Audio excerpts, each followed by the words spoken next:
आताच्या काळाचा आणि पहिल्या काळाचा काय फरक आहे? किती वर्षाची ते सांगतो आधी. हा मला आता काय मग गोशी गावला होती का तेव्हा 65 वर्षात झाली म्हणजे आणि राम पाठवली इतके वर्ष झाली. आता मला 5च कमी असेल मग आपली पत्नी आहे ना हिशोब लावला त्या रोजी 100ला. पहिलं चांगलं होतं का आता जीवन चांगले? हा पहिलं चांगलं होतं ना आता जीवनाला काय करते काही फरक तर वाटत असं ना आताच आणि पहिल्याच. जमीन आसपासचा वापर करायचा फरक झाला. लय मुश्किल आहे. लय भारी वजनाचं होतं. पाटील पांड्याचं राज्य होतं. आता टाकली पांड्या बासरच्या दमड्या काळाच्या ते लाल आईच्या 50 पैसे आणि हल्ली सुरती.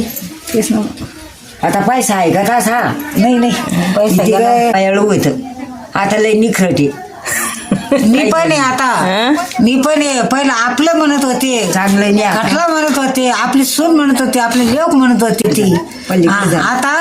आता म्हणत नाही. आता आम्ही 2 बस कल्याण.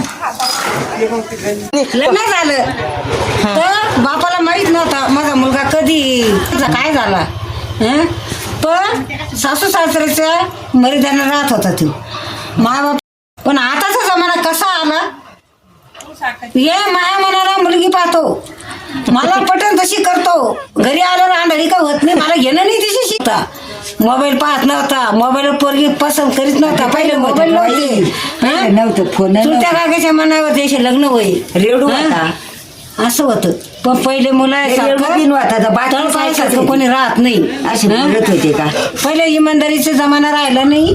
राणी सारा कलियुग आला. कलियुग सारा पालथा झाला.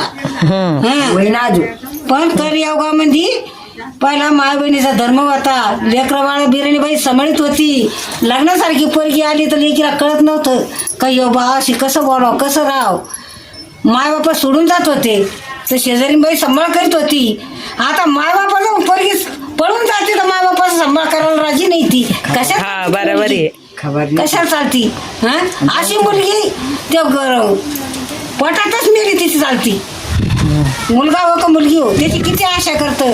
लहानचं मोठं होईल माय मी याचे लग्न करीन, याला मुलं बाळ होतील, माझी शांत होईल. पण ते तुम्हाला पटाव गोष्टी नाही. सोडून पण पटे ना आता ते तुम्हाला पटत नाही. पण म्हाताऱ्या माणसाचीच तुम्हाला किंमत कळत. आमची तरी अलीकडे ये म्हणत्या, पाणी पिये म्हणत्या, पण तुमचे पालथात आम्ही घालून पळून जातील तुमच्या तुम्हाला पाणी देणार नाही.